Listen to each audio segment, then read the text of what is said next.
Over the years, the United States has at times earned quite a reputation for allegedly over-the-top levels of paranoia.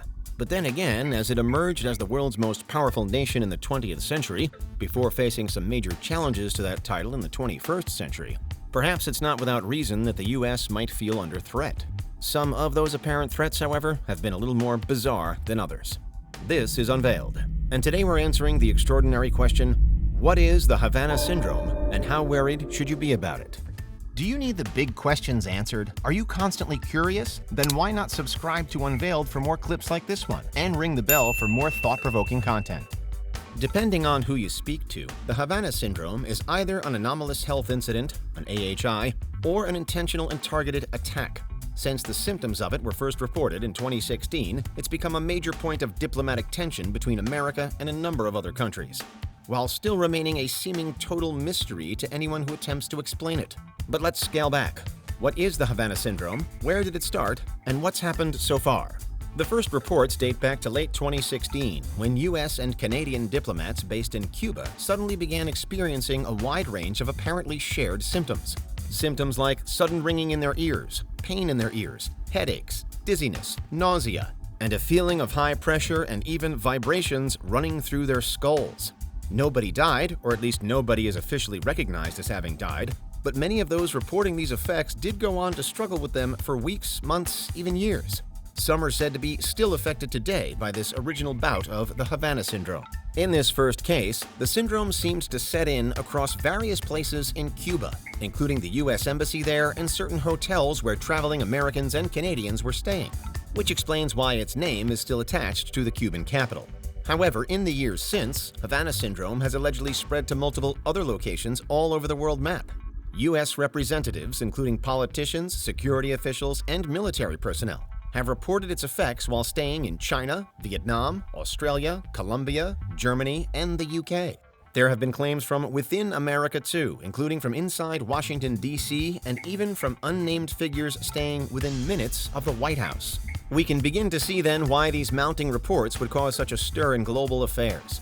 On the one hand, there have been accusations leveled at America that there's something else afoot here, an ulterior motive of some kind, designed to smear other states and countries, and to suggest that Americans are being deliberately targeted.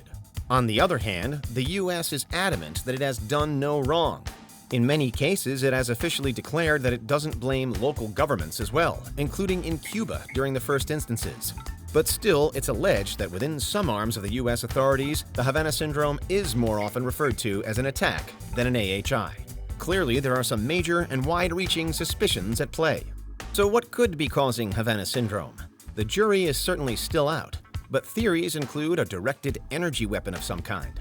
According to U.S. intelligence reports partly declassified in 2022, pulsed electromagnetic energy and ultrasound have both been considered. A sophisticated laser attack, or a refined sonic weapon. One of the seeming peculiarities of Havana Syndrome is that at times it does appear to affect only selected individuals. For example, if there are cases in a particular hotel, then not everyone in that hotel ends up sick. But there are also suggestions that some weapons would be able to achieve this. And if it is a weapon, then Russia reportedly ranks as the leading suspect. There's prior history here, with the infamous Moscow signal allegedly continually beamed at the U.S. Embassy in Moscow during the Cold War years. It's thought that the signal that time around was a microwave transmission, primarily geared towards obtaining information and listening in to U.S. communications. Although, again, there are alleged examples of increased sickness at the embassy, potentially as a result. Back in the here and now, it's believed by some that something similar could be going on. That Russia could be working to hack into US and Canadian targets, and in the meantime its methods, be they microwave, ultrasound, or anything else, could be causing the ill effects we now know as the Havana Syndrome. There's speculation that locations in Cuba and China have been hit specifically because it's there where Russia might be most interested in disrupting diplomatic ties that the US could be forging. Outside of Havana, though, it's actually Vienna in Austria that has the most reported cases so far, with them all dating to 2021, when many high-ranking Americans were stationed there during talks with Iran over its nuclear deal. Could this then be another example of an outside force, potentially Russia once again, attempting to derail key links. Importantly, neither the US, Canada, nor anyone else has yet arrived at an agreed-upon official determination as to the true cause of Havana Syndrome. There have reportedly been many allegations made from within U.S. authorities and security services to suggest that these cases all over the world do represent a deliberate attack. However, in contrast, in 2022, the CIA itself released details of an assessment in which it found that the syndrome was not the result of a sustained global campaign by a hostile power. This might have been a way of diffusing the diplomatic tension that we've highlighted, or it might be a genuine response whereby America is still at a loss to explain what's really happening here, even if it isn't weapons after all. In either case, the finger of blame has never officially been pointed. Other potential explanations include some environmental theories. One idea, for instance, suggests that the nearby use of high-strength neurotoxic pesticides could have, in some cases, contributed to the symptoms reported. For some of the longer-term sufferers of Havana Syndrome, there are reported signs of cognitive impairment and damage to the nervous system, both of which can, under some circumstances, be traced back to certain chemicals and pesticides. Although the general consensus remains that the syndrome probably isn't caused by this. Meanwhile, the tinnitus-like ringing in the ears has also been potentially linked back to a much simpler natural cause: the sound of nearby crickets. Researchers agree that some of the sounds that sufferers describe do closely mimic the calls of certain cricket species, including some that might be found close to some of the key locations, especially during the original bout in Cuba. Again, though, there are doubts. And of course, even if some of the noises associated with Havana Syndrome can be blamed on local insects, what about the rest of it? We're still none the wiser as to the headaches, sickness, nor any of the other brain issues.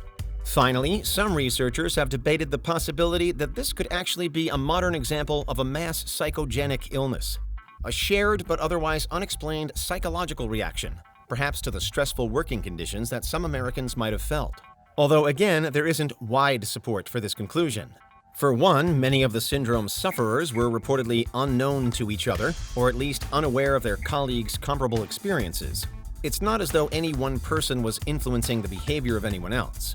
But another reason why some doubt the psychogenic explanation is because it's thought that many of the symptoms just wouldn't have been triggered by something like that, including the almost universally characteristic ringing in the ears. So what's your verdict here? The Havana Syndrome has somewhat gripped the inner workings of American government for a number of years now, across both the Trump and Biden administrations. But there's still no official answer as to what it all means. A prolonged and deliberate attack, or a staged and elaborate ruse? An unparalleled reaction to nearby chemicals, or an inexplicable instance of a shared psychological condition? Conspiracy theory or genuine threat? Looking ahead, it could be that more and more cases appear on record. But for now, that's what the Havana Syndrome is. Perhaps you can decide how worried you are about it. What do you think? Is there anything we missed? Let us know in the comments. Check out these other clips from Unveiled, and make sure you subscribe and ring the bell for our latest content.